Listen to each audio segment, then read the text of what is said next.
It's the Field of Vision podcast with your host, Jordan Eisen. How's it going, everybody, and welcome into the Field of Vision podcast. Joining me today, if you're watching on video, it's pretty obvious. It's Dan Harris of FantasyPros. His backdrop kind of gave that one away, but he does quite a few things over there. We were just talking about all of his vast responsibilities, running the news desk, being the host on quite a few podcasts, and like running a whole bunch of stuff. It's very impressive. I'm a big fan of Fantasy Pros and everything that you guys do for the industry. It's very impressive, very useful, good information. I really like your tools over there. Couldn't really say enough good things about Fantasy Pros, but why don't you tell me, because I know your story is pretty interesting, and this is a question I tend to ask new guests on the show. How did you even get into fantasy sports and like as a job? Yeah, so I was just kind of a big time fantasy player. I loved sports. I loved sports my entire life. And I was a lawyer. And in law school, I first got into fantasy sports with friends, and it became kind of an obsession, both baseball and football. And I used to work this job with incredibly long hours. And then we moved to New Hampshire, my wife and I, from New York City.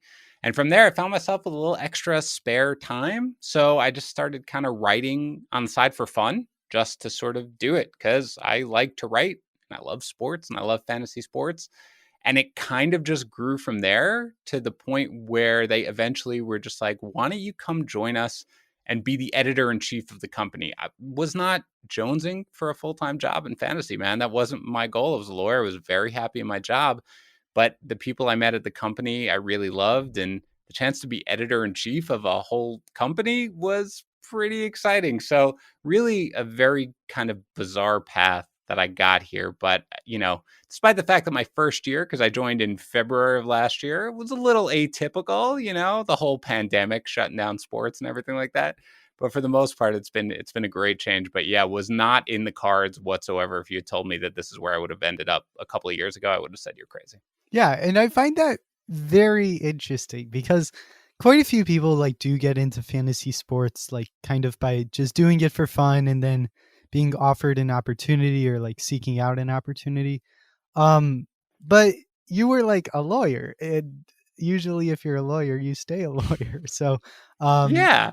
I find your story pretty fascinating in that sense. But yeah, you're definitely good at what you do, and I look forward to talking some baseball with you today.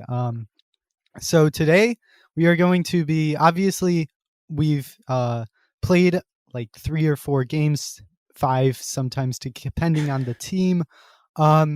So we don't know too much, but there have been some pretty great performances. It's, at least for batters, it's too early to say we've had bad performances because like worst case scenario, you're like 1 for 16 or something. So the main takeaway, Right. I think, that we can really analyze is bullpens, because teams kind of have told us like, or shown us, I guess, like what they think their, like who they think their closer is, how their bullpen has worked out. Because before the season, like why would the Diamondbacks tell us like Ginkel is our closer? Like that doesn't benefit them in any way. So they're going to keep it secret as long as they can. But now they kind of, all of these teams have kind of showed their hand or the opposite, and we have no idea what they're doing. So we'll talk about that. That's going to be the main focus. We might hit on a couple batters that have been pretty interesting so far this year, and see where we stand. Before we get into all of that, though, I think one of the most important things this season is the new baseball. So MLB said, like, hey, we have a new ball. I'm not sure if they deliberately said it, but it was assumed it was to cut down on home runs.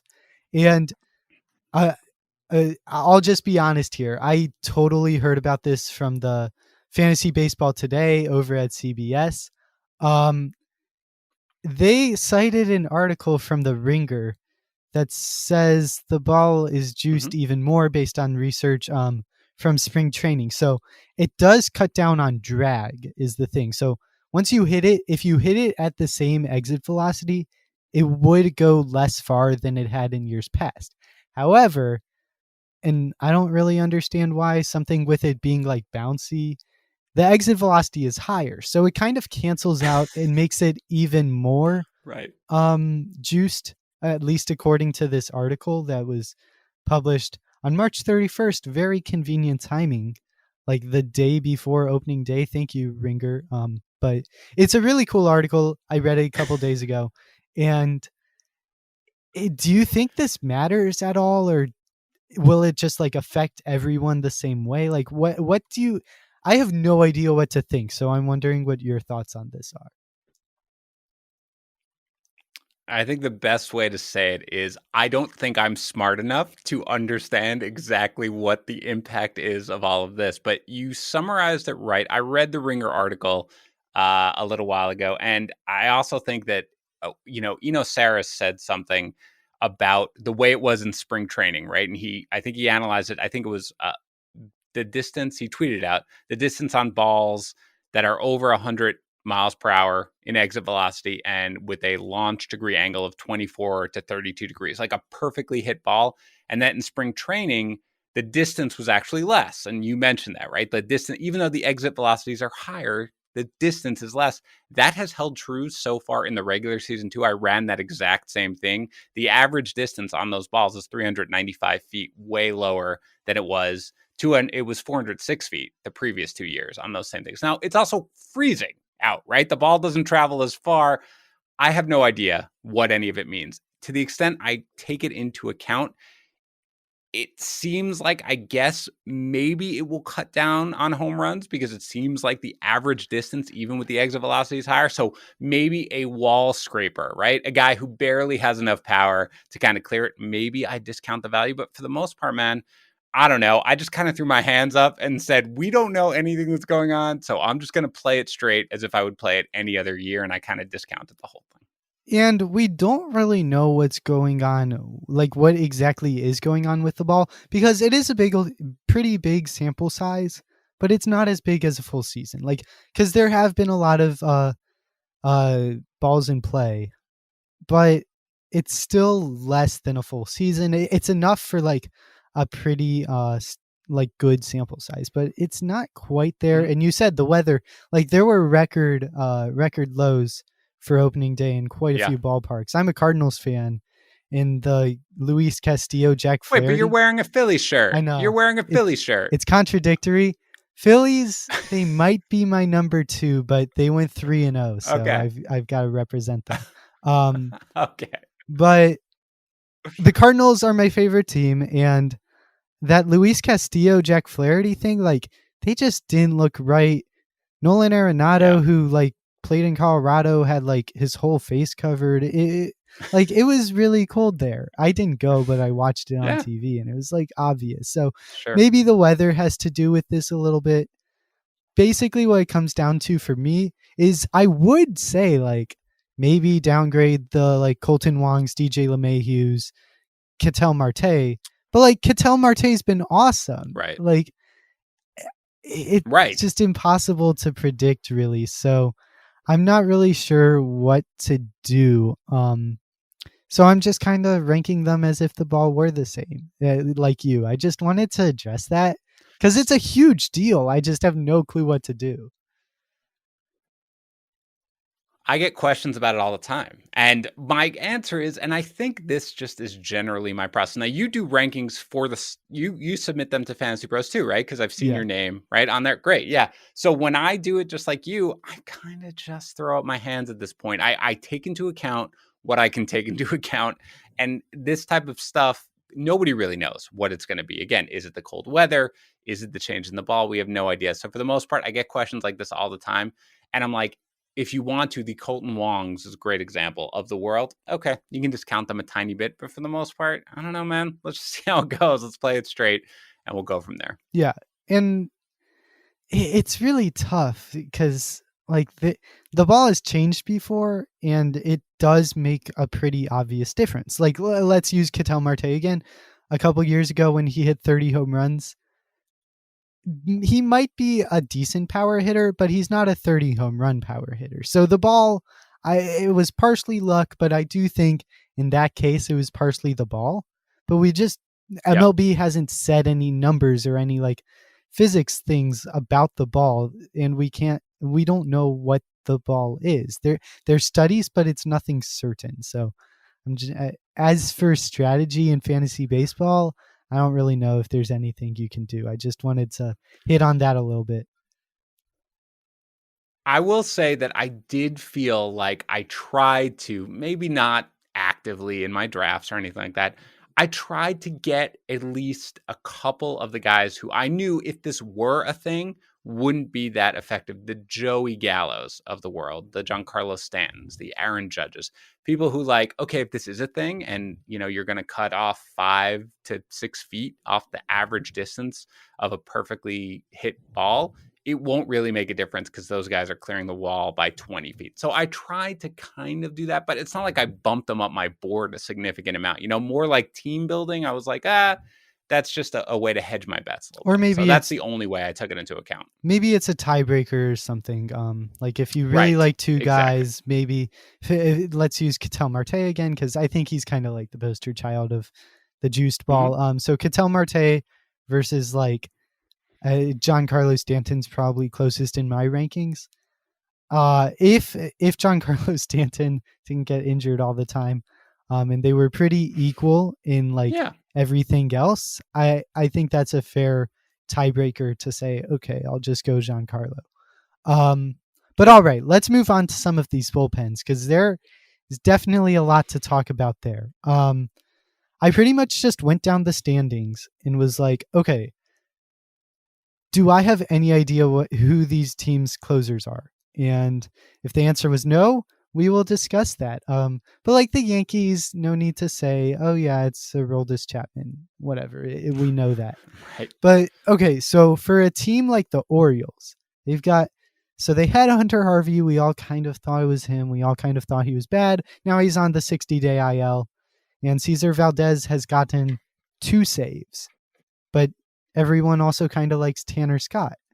So what do you think is going on in Baltimore?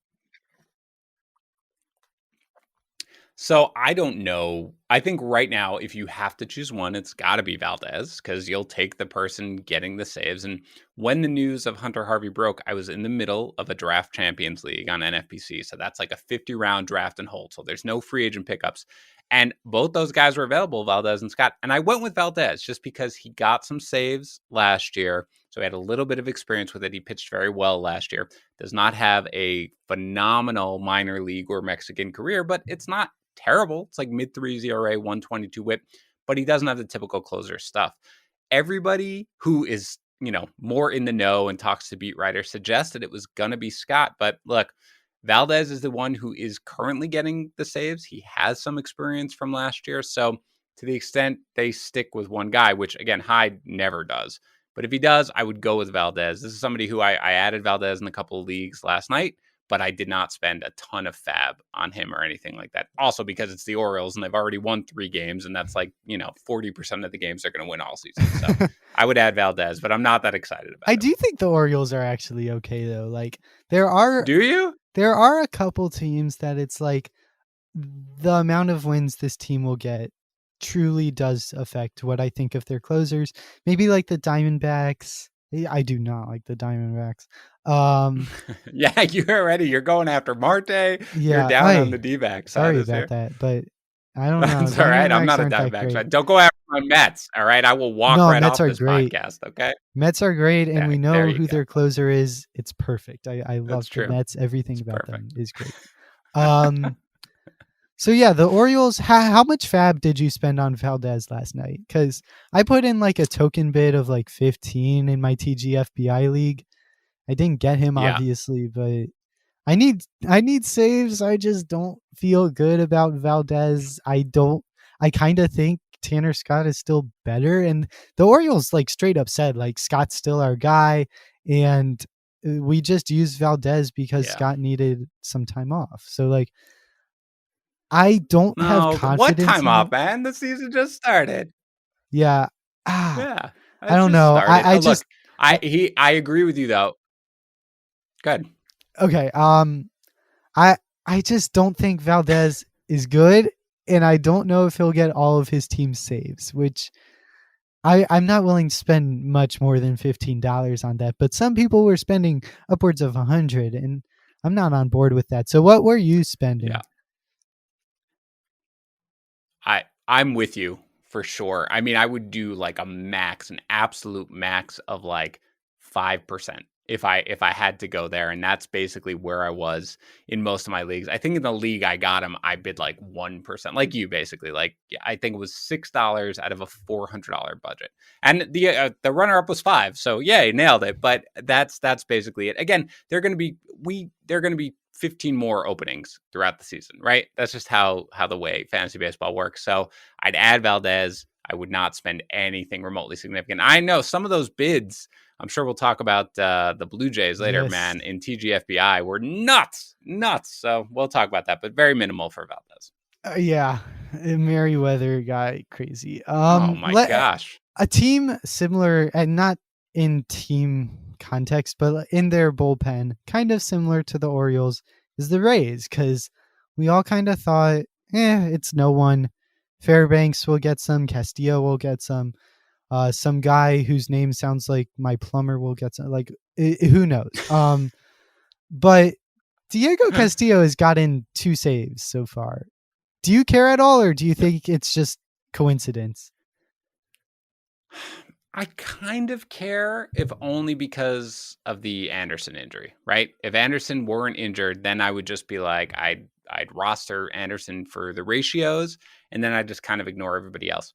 But after that, I mean, Castillo's the obvious guy, right? You had Fairbanks, who didn't get a save at all during the season last year, and then got all the postseason saves, and so everybody was like, whatever. But he's not really the guy. Castillo could be the guy, and I'd want to add him, but in a similar way that I would Valdez, because I have no confidence that he is actually going to be the person. If I ran the Rays, I'd probably make him my 9th inning guy, but I don't really want to rely on a Rays reliever if I don't have to. That said, again, a little more confident in it than I otherwise would be, because there's no Nick Anderson now till at least, the middle of the season.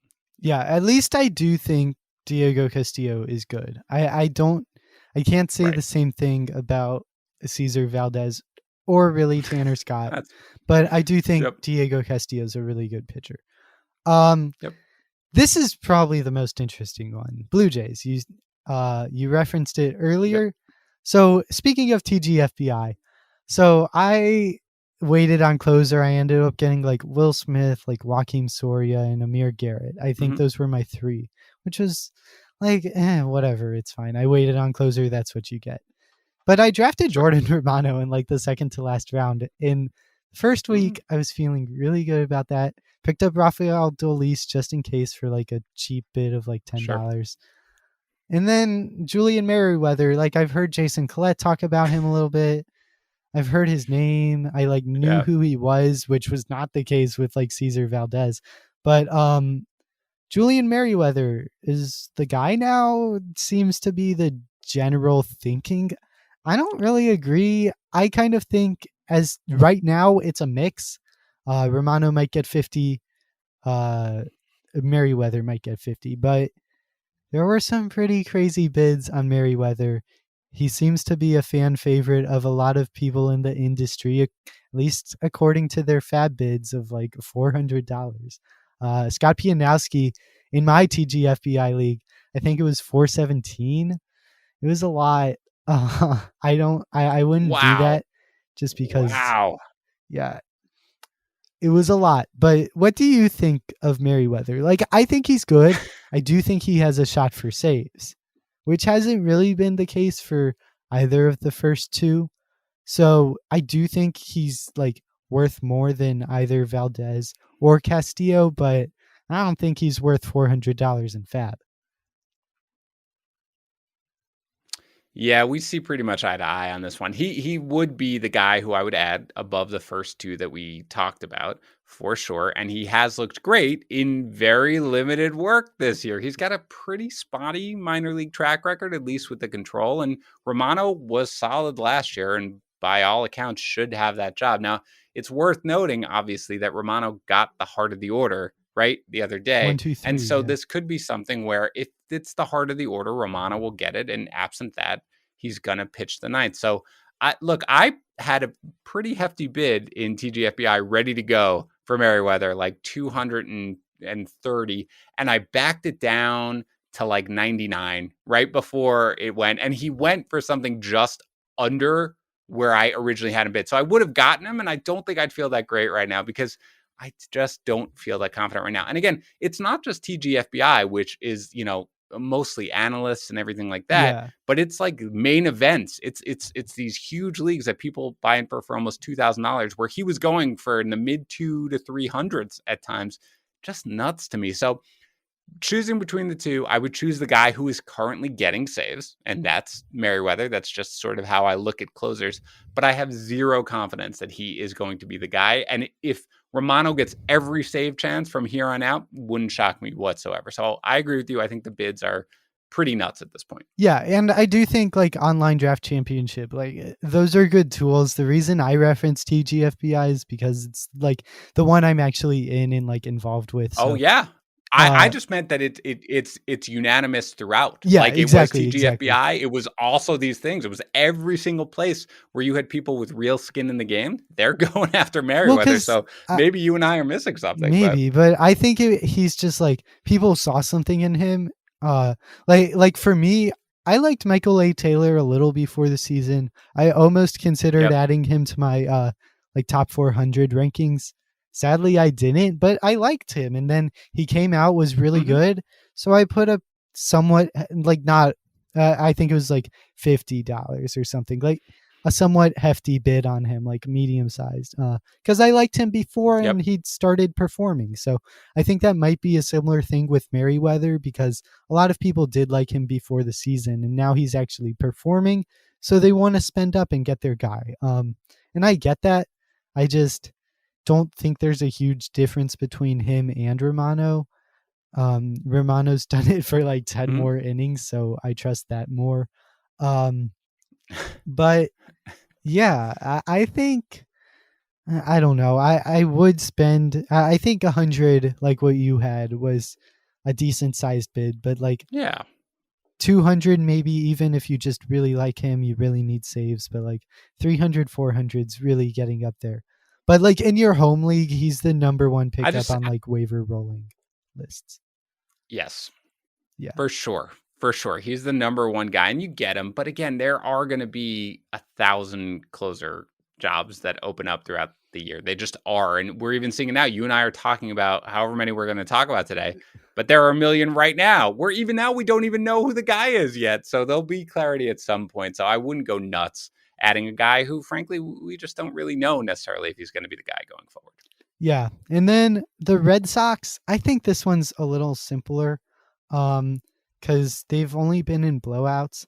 So I'm inclined to say it's just Matt Barnes and that's that.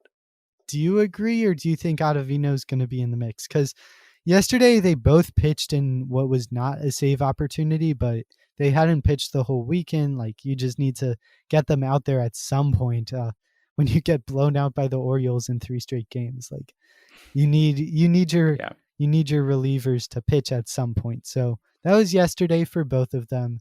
And I think it's just kind of the same as it was before the season. Do you agree? Yeah, I do. Although we haven't had anybody come out and say that Barnes is the guy. I keep waiting for it, right? Nobody said one way or the other, but I do. If I had to roster one, it would be Barnes. And again, Ottavino did give up a couple of runs, getting some work in against the Orioles. But I think had there not been the whole COVID, but he doesn't actually have COVID situation with Barnes, he would have been named the guy. I don't know what Cora is waiting for necessarily now.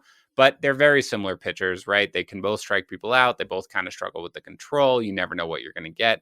I would go with the guy with Barnes, like you said, because he's been there and he's done it before. So I would go with Barnes between the two, but I admit that I'm not 100% confident just because nobody said anything about it. But like you, let me ask, why do you think it's Barnes? Because most people are just assuming that it is. And I am too, but I can't even pinpoint exactly why. I don't think Adam Ottavino is that great. And I mean, Barnes gives up a lot of walks, but Yep. okay, this might not be a good thing, but last year I really liked Brandon Workman. And I think Barnes is pretty comparable to that. So Okay. maybe that's bad, but I like, sure, you'll give up some walks, but I think in the end, more often than not, it'll result in a save. Whereas I don't Yep. think the same is true for Ottavino. So it really just comes down to that. Maybe the Red Sox agree, but that means that they put Barnes in their most high leverage situation. That's always possible, but I do think at the end of the year, however they play it, Barnes will have more saves than Ottavino by a pretty decent amount. The next Good enough for me. bullpen. I mean, Go ahead. Go ahead. Sorry. I was gonna move on. Get your last word. Nah, move on. I don't want to talk about the Red Sox situation anymore. Okay, Please keep going. fair enough. This one's it depends on how you define fun, but I think it's fun. Cleveland, Yeah. they have two really good pitchers. Whitgren, who's done it for longer, but not as good, I think. Do you have any ideas? I am stuck. I on the last day before Fantasy Pros rankings were due, I moved Karinchak behind Hector Neris, right before he was right when he was named the closer. So I Karinchak started as my RP4 or something. I really like him. I just do not feel confident in how Cleveland plays their saves. What do you think? Yeah, it's funny because I also had Karinchak way up there, like the whole, leading into the spring. And I slowly kind of was like, well, he's walking everybody still, and Cleveland doesn't seem enamored of him. And now there's all this Nick Whitgren chatter. Look, if I have to pick one, it's still going to be Karinchak because I do think that Karinchak has the best pure stuff in there. Whitgren is 30 years old, and when he get in a game this year, he didn't pitch well. I think that puts him a little behind. And Karinchak has the swing and miss stuff that you really want from a closer. I wouldn't discount Emmanuel Clase. I think that's how you say it. Because again, he was suspended all last year, but he tops 100. He's got the quote unquote closer stuff, so he's kind of a dark horse, but if I have to pick one, it's going to be Karinchak, and I'm not all that happy about it. And kudos to you for putting him behind Neris because I didn't have the intestinal fortitude to do that, but that looks like a winner right now. Yeah, I felt bad about it because if if they just didn't feel like telling us anything, or if they wanted to mislead other teams, it seems like something Cleveland might do. It just Yeah. matches their vibe, kind of. If Karinchak ended up with the closer's role, he could be really, really good, I think. But they did not seem interested, and Philly did, and I'm glad I made that move on the last day. Yeah. But yeah, Karinchak's a great pitcher. As for what's actually happening and not just the rankings, I don't see much of a difference between Class A and Karinchak. Sure, Class A didn't pitch last year, but I think so Karinchak might have better stuff just because Karinchak has some of the best stuff, but his control's iffy, and I don't like that for my closers. So maybe Class A is. You said he's a dark horse. I think he's kind of just a known. I kind of like him to get some saves. There's not much you can really do. Maybe if you're in a league with trades, then you could trade for Class A, buy low on him, because not many people really care much about him. But I think he's kind of good. If we were still drafting and we knew what we know now, I would have Class A ranked pretty high. Do you? Well, who I would be guess you your already choice said, among the three if we were drafting right now? huh? What was that? Who would be your choice if you were drafting right? If you can you hear me? Yeah, Sorry. yeah, you're good. Sorry about that. Sorry. Who would be your choice if you could only draft one right now?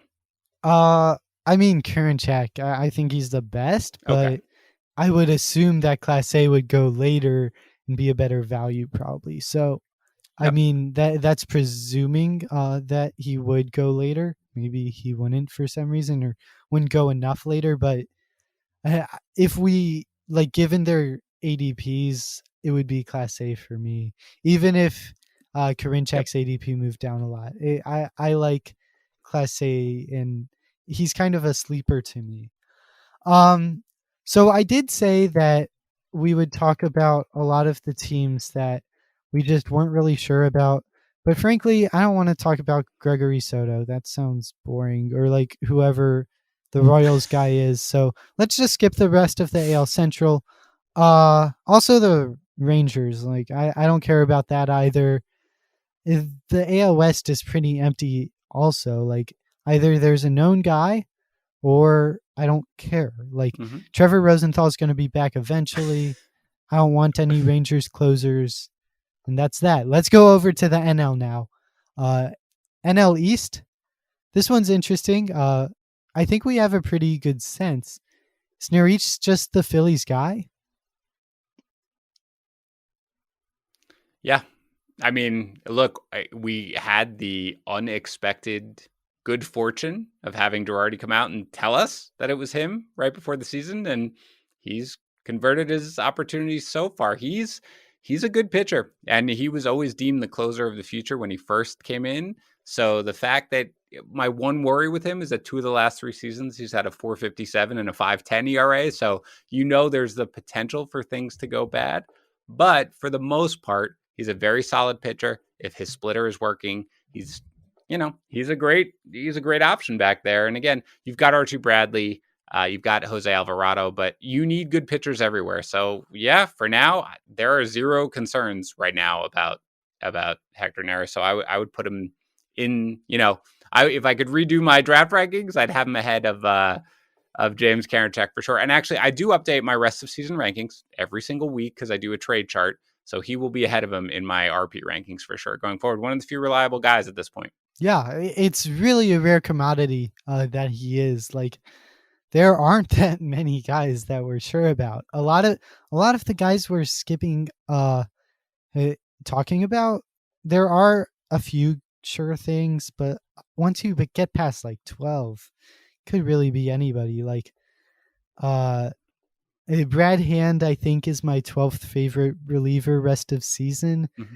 And then after that, it's like Rafael Montero, stuff like that. I Yeah. think Hector Neris belongs RP 13, and he's kind of like the bridge from Brad Hand to the much more questionable guys like Will Smith and Rafael Montero.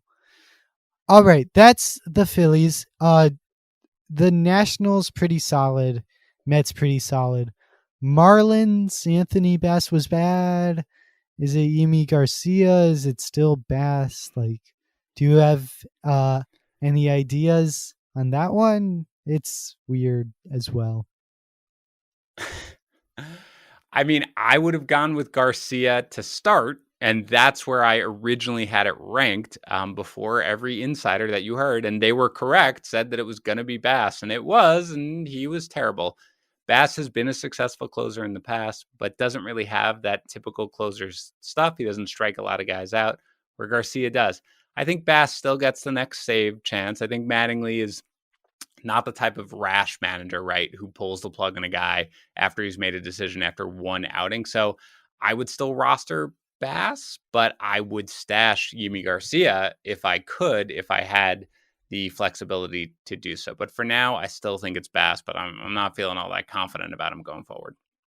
I think he'll rebound. It for me, it was just one game and a really long career, and I think Bass is just good. He's in an even better ballpark now. Like I feel good about it. He's really never been a closer before.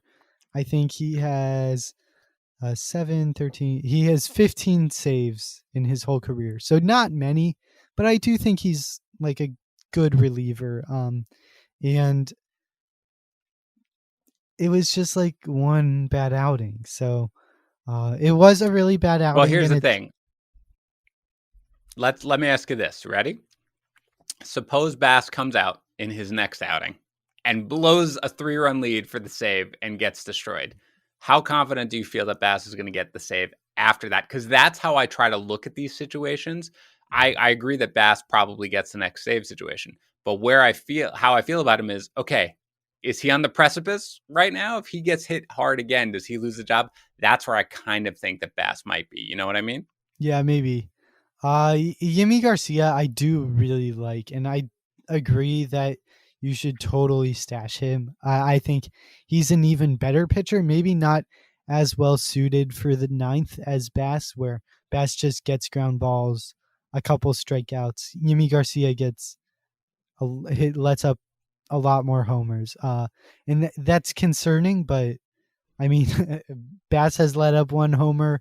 I think Garcia has none. So far this season, ironically, Bass is the better home run prevention guy. So maybe I do agree that Bass's job isn't safe, and I think he like if we or for rest of season rankings or whatever, I would move down Bass like a lot, but and I wouldn't move down Bass a lot, maybe a little, but I would move Garcia up a lot instead, like, and just have two Marlins closers kind of high. Um, but that one's tough. I like both pitchers, like just as pitchers. And it's just kind of guessing for me. But yeah, Bass had a bad outing. If he has another one, then maybe Yimi Garcia gets the entire role, which would be worth a lot. Because I think it.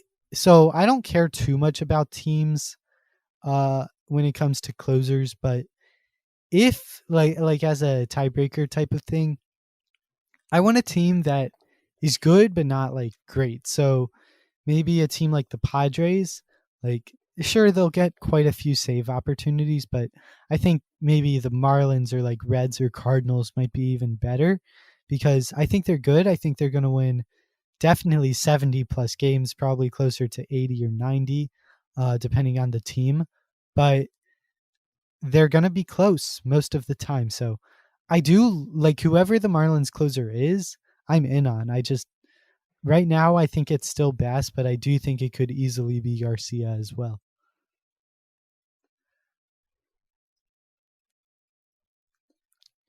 Yeah, I mean, that really is the thing, is that I think, it's a great situation for a closer. Not quite as great because of the injuries to Sixto Sanchez and Eliezer Hernandez, because the good thing about them is they have very solid pitching, not a great offense, which means they're probably going to play in a lot of tight games. Good situation for a closer. But yeah, until we know who the guy. But again, Bass right now is a guy I still roster him in a couple of leagues. I didn't drop him or anything like that. I do think he gets the next save chance, and if he turns it out and he does a couple in a row, then I'll feel much more confident. But for now, Garcia has the swing and miss stuff. He has a history with Mattingly going back to the Dodgers. I think Mattingly would feel totally comfortable putting him in there if it comes to that. Either way, just give us one guy, right? Let's just have one guy, whoever it is, and let's know who it is. And that I do think that we'll have. So I think it's Bass for now. And if Bass loses the job, I think it'll be Garcia, and that's it. And we can at least go for there. And like you said, it's a pretty attractive situation for a closer. Tony La Russa took that one guy wish a little too seriously, though. Like that last night was not a great decision. Saving Liam Hendricks for the save opportunity. Yeah. I do appreciate it as a fantasy player, though, but as a fan of this White Sox team, I did not like it. Anyways, the Braves, especially now with Chris Martin out, it's just Will Smith, right? Yeah, it doesn't sound like Martin's injury is too serious. I saw something just, a little while ago that said it was numbness in his fingers and he doesn't think he'll go on the IL stint. But I think even with Martin, I think it's Smith's job. I mean, Smith was a He was an great all-star closer closer. at one point. Yeah, exactly. I think he's got the chops. I think they know it. I think they want him to be the guy. And the big thing for them is, right, it's like Smith's a lefty. Oh, no, we can't put a lefty as the closer. But they have other lefties, right? They have Minter and Matzek. So they have other guys that they can put in there. So I do think it's Smith. I think the Martin injury only helps this cause. True. TGFBI, I really panicked with closers and I took Will Smith way too early. And then all of the spring training, I did not feel good about that pick and I completely regretted it. And now I feel good about it all of a sudden because he's my last standing closer. So let's hope that works out. The Reds, so I followed those 3 games with the Cardinals pretty closely. And for both the Reds and the Cardinals, none of the 3 games helped me, other than like it's not Sean Doolittle, but I don't think anyone really thought that. From an outsider perspective, do you have any ideas on what the Reds or Cardinals are up to? Because I'm confused, especially with the Cardinals, because the Reds just didn't really play Sims or Garrett, and I think those are the 2 guys that could be closers. Right. But the Cardinals, they threw Gallegos in, they threw Reyes in, never in save opportunities. Is it Hicks and we're just like overlooking it? Because I think he has the best, he's the best closer. He might not be the best reliever in that bullpen, but he screams closer. I don't know what's going on because everyone still seems to think it's Reyes, but I think it's Hicks. So I think that they want it to be Hicks without question, right? They want him to get back there. But it's hard for these guys who return from TJ. And I know that he, had the extra year because of last year, but takes a while for them to get the control. And, the manager came out and said early on, Reyes is going to kind of factor in there right now. I think long-term it'll be Hicks. I think he winds up, assuming that he's healthy, with the most saves in the Cardinals pen. But if I had to be like, all right, I've got a 2-week window and I need saves for the next 2 weeks, I would go with Reyes for now. And there is the possibility that he's dominant and he runs with it. So, if I were betting, I would bet that Hicks winds up with the most saves on the Cardinals. But if I needed someone immediately, it would probably be Reyes. As for the Reds, look, I don't know. All I know is I have so many shares of Amir Garrett that it's like burning a hole in every one of my rosters because I really just thought Garrett was going to be the guy, in part because Sims was dealing with an injury in the spring, right? So I kind of was like, all right, that'll put him behind the 8 ball. They also have the other lefty in Doolittle, who isn't very good anymore, but still, they do have that. When push comes to shove, I do think that Garrett will still be the guy there. There's anybody who ever basically came out and was like, this is my job. You can pry it from my cold, dead fingers. It's him, right? And that's kind of what you want in a closer too. He's a maniac. I can't believe he didn't punch somebody in that brawl that they had the other day. So he's a maniac. I think that actually bodes well for him to at least he had a dominant spring when he finally came in. So look, if there's one guy in Cincinnati, for me, it's definitely Amir Garrett for right now. And we'll see if they ever get a save opportunity. And for those of you who don't really know anything about Amir Garrett, which is very reasonable, like he's a random reliever on the Cincinnati Reds. When you say he's a maniac, I think he's a fun maniac. He goes on live streams with Lucas Sims and taunts him saying I'm the closer. It's great. I really like him. As a guy, I do think he is more likely the closer, but I love Amir Garrett. One of my favorite players to he's a good Twitter follow. I like him a lot. Yes. I mean, he takes on an entire team in a bench clearing brawl. That's the type of guy he is. To be clear, maniac in the awesome way. I love Amir Garrett. I want that guy as my closer. I would trust him because I think he just got the mentality that he has fun and wants the challenge. So I'd love for that guy to be in the 9th inning for my favorite team. I agree there. Pirates, they're not going to get too many wins, but is it Richard Rodriguez, or do you think Richard Rodriguez will get traded? What do you think? Yeah. happening in Pittsburgh. Both of those things. I think it's Richard Rodriguez, and I think Richard Rodriguez will get traded. So I wouldn't be surprised eventually to see David Bednar or maybe Kyle Crick, who they've been waiting on forever. But for right now, to the extent you're chasing saves in Pittsburgh, we're talking about Baltimore, right? So Pittsburgh, whatever, go chase your saves. I would be Rodriguez for now, but I absolutely expect him to get dealt by midseason. Yep. Padres, it's Melanson, right?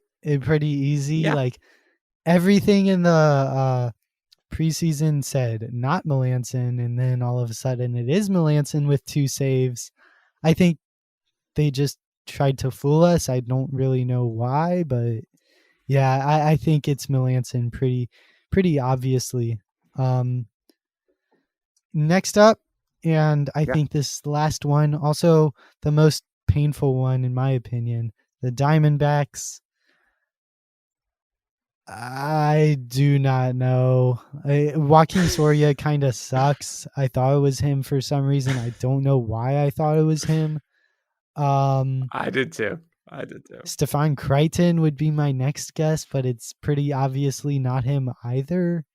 I do not know what's going on there. So Davinsky, I mean, look, Soria came in and pitched the 8th yesterday and then got hurt. So he hurt his calf, I think it was. So he'll probably go on the IL. Davinsky got the save. He did give up a monstrous homer to Fernando Tatis Jr., which, I mean, no shame for doing that, right? Like, I mean, join the club there. But I kind of like the dark horse of Kevin Ginkel. I think he might be the guy. He relieved Soria, got a strikeout. I like his stuff a lot. So I don't want to bet on that bullpen, but I don't want to bet on like half the bullpens in the majors. But so if I had to go somewhere, I guess Davinsky because he got the save, but I would stash Ginkel long term because I do think he might be able to steal that job going forward.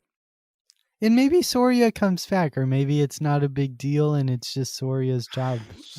But the Diamondbacks, who knows, man? Who knows? I think the Diamondbacks are my number one stay away from team because it could be like one of 5 guys. For the Orioles, I think it's one of 2. For Cleveland, I think it's one of 2, and I think they're both really good. Maybe the Tigers are worse. Yeah, the Tigers are probably worse, but I don't really want any part of the Diamondbacks bullpen. And ironically, Joaquin Soria is the only guy I drafted in all of my leagues, so that's really nice. That wraps up all of the bullpens. Let's talk about some of these. Go ahead before we move on. No, I was just laughing. And I did the same in a lot of leagues, so don't worry about it. That was a mistake. I had Soria everywhere, like literally everywhere. That was not a good call. Let's talk about some of these hot hitters. Yermin Mercedes, of course, he's got to be the number one hot hitter. His minor league stats are pretty good. I was talking with someone the other day, and he got like his 8th hit and set that record for the first time since 1900. And I was like, he went 3 for 3. I looked at the box score. I was like, I've never heard of this guy. Then he went like 5 for 5, and I was like, who is Yermin Mercedes? Because like when you click on his name, it says he's a catcher, but he plays DH. I was very confused. I looked up his minor league stats. He's actually pretty, like, he's been solid. A big thing with him is that he never really had a position. Now he's just the White Sox DH. In a lot of leagues, he's DH only, but some leagues he has catcher eligibility. That's very intriguing if he does have catcher eligibility. But do you think he's actually good? Like, obviously, he's not going to bat 700. No way. But do you think he's like a solid, maybe 285-ish bat with a decent amount of power? I'm in the exact same boat that you are. Like, I had no idea who Yermin Mercedes was whatsoever. No idea. And then I looked at his minor league track record and I was like, what the heck? I mean, he's a career 302 hitter with an 857 OPS in the minors. That's good. That's really good. You mentioned it. It's really probably just about the fact that he never had a position because he's built kind of like a bowling ball, right? Like Alejandro Kirk. That's what it is. But he can hit, and there is kind of room, I guess, considering Eloy Jimenez is out for most of the season. I mean, DH and get rid of Collins pretty easily if he continues to hit. And I think, it seems like given his minor league track record, he's probably got enough to be a decent average hitter. I think you said 280. He can probably do that.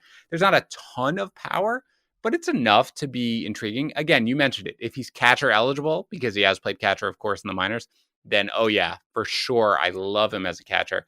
As somebody who might be utility only, it's a little difficult to justify, but I do think in terms of can he be a decent average hitter and contribute? Yeah, I think he can.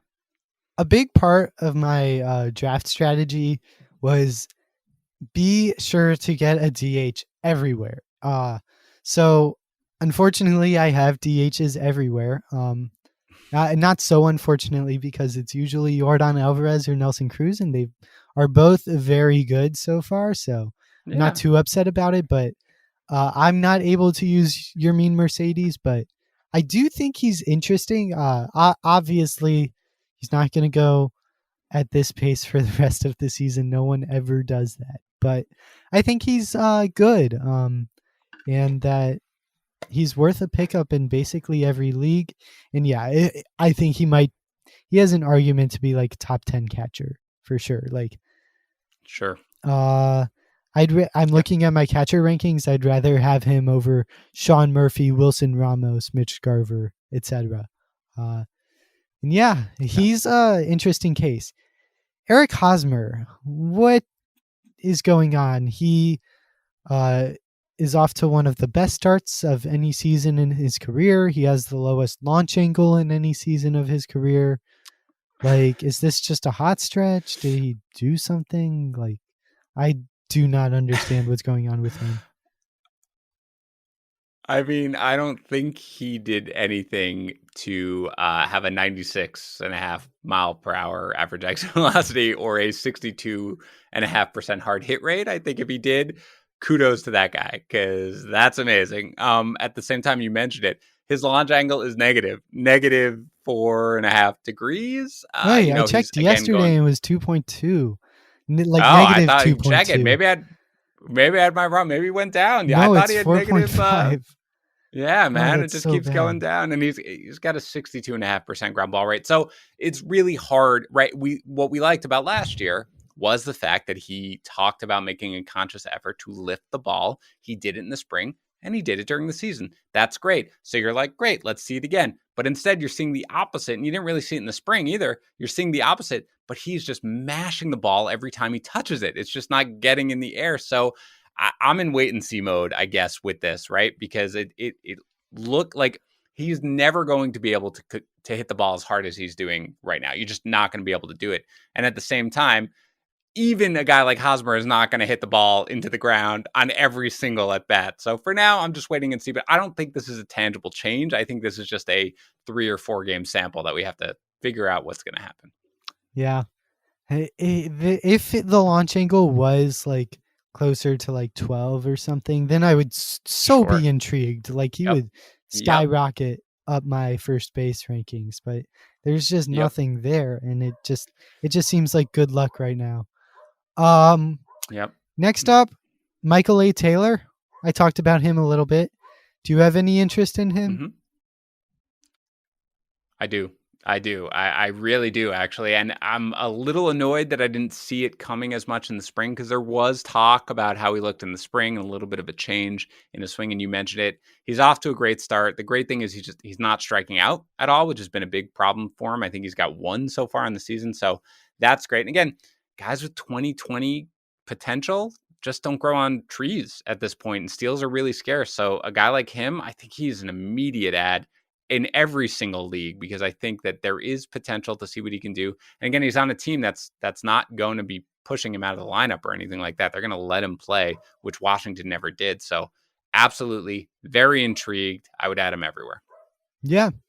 And I don't recall what the change was. Maybe he changed his swing or something, but in the past, he's had, in 4 straight years, he had 16, 14, 17, 24 stolen bases. Like, he's been very useful. His average was low, so hopefully he can keep that a little higher.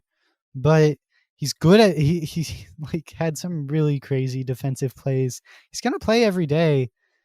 He's batting number Yep. 6, at least today. I think he did yesterday and the day before as well. So yeah, batting high in what I think is a pretty good lineup.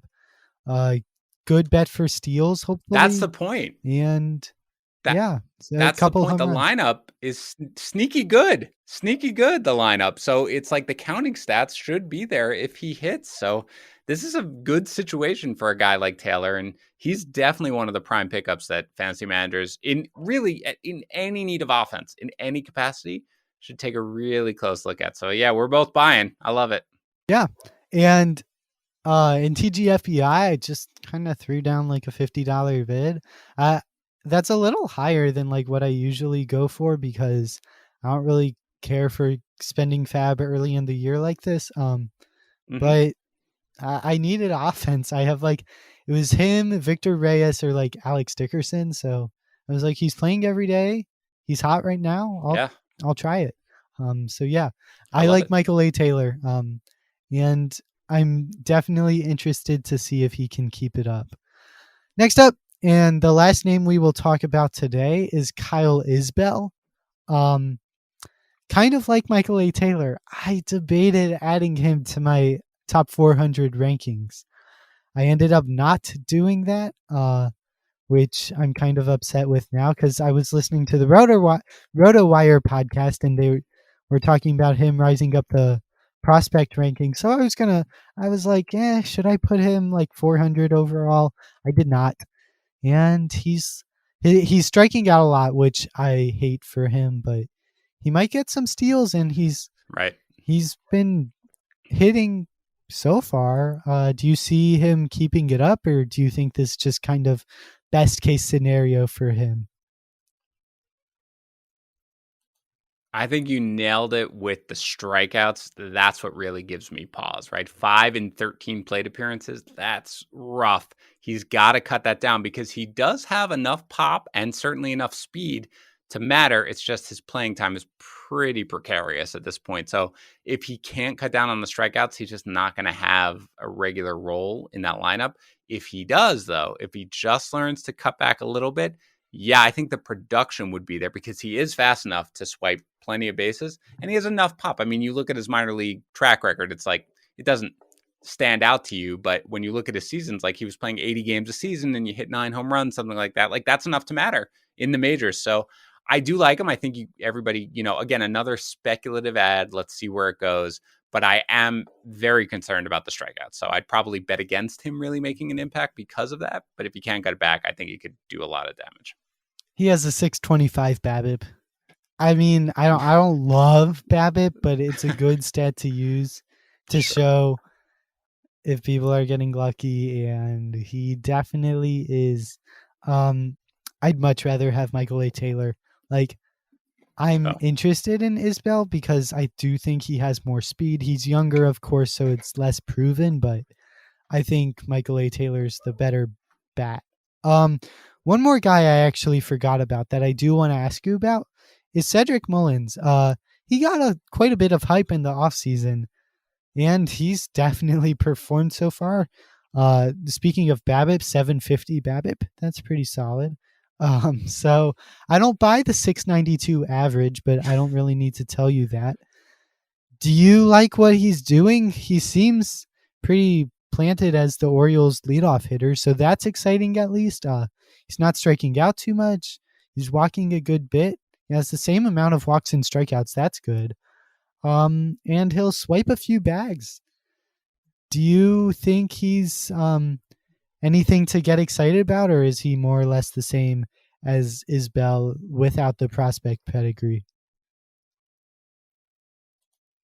I like Mullins a little more because I think that Mullins' spot in the lineup is a little more guaranteed. Because again, it came out. I forgot who. I think it's Mike Kurland. I was talking about it with Justin Mason in the spring, but he kept spring training, lineup statistics, and Oh yeah, you yeah. saw him batting leadoff every time, right? Batting leadoff for any team makes a huge difference. And Mullins is not a terrible player whatsoever. I mean, I agree with you. The 692 batting average may come down tiny bit, but I do think that in the end, he's a guy who's going to put up a little bit of pop, enough speed to kind of make an impact in it. And if he can hold that, lineup spot, then he's going to, be probably in the high 80s, maybe low 90s runs. Because the thing with the Orioles is it's really about their pitching. Their lineup is not terrible. When you go, up and down the lineup with Trey Mancini back healthy, I like Ryan Mountcastle. Santander is pretty solid. So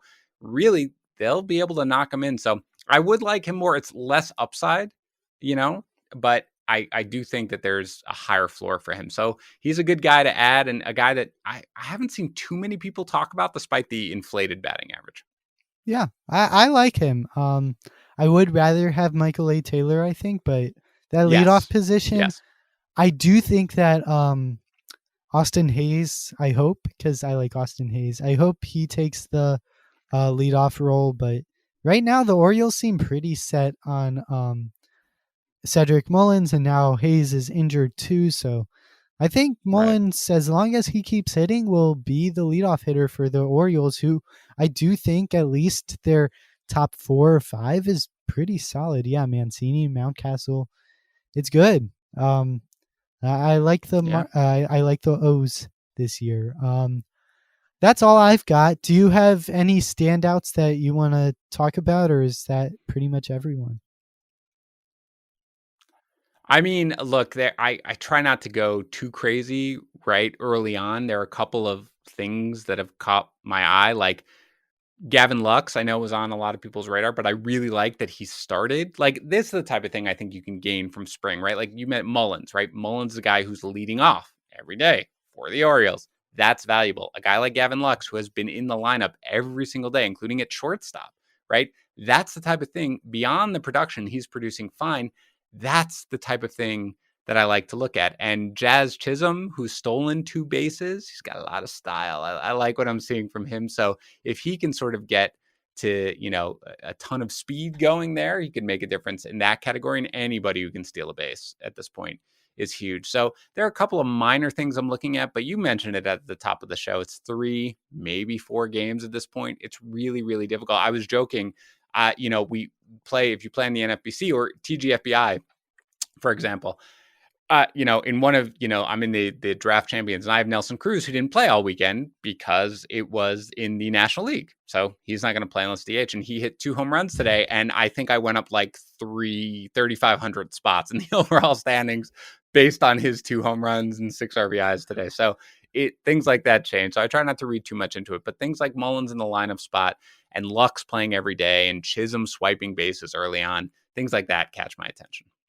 I agree. And bullpens as well. That was the main topic. Like, we don't know if Anthony Bass is just bad. We don't know if Cesar Valdez has career resurgence as a reliever. We don't know that, but we have a better gist of situation and who has what roles. I think that's a good way of putting it. Before we head out, do you want to tell the people where to find you? Again, given your backdrop, I think it's pretty obvious, but for the listeners, do you want to tell people where they can find all your work? Yeah, absolutely. Thanks. Yeah, all my work is over at FantasyPros.com. Easiest way probably to get there is to go on my Twitter profile at DanHarris80, and I have a link to my page where all my work can be found. And we host a daily fantasy baseball podcast on, where you can just, search for the Fantasy Pros Fantasy Baseball Podcast.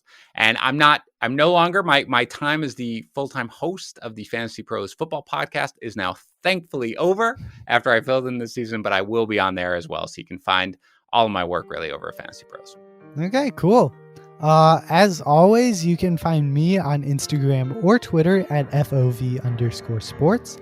I'll talk to you next time. And until then, Eisen out.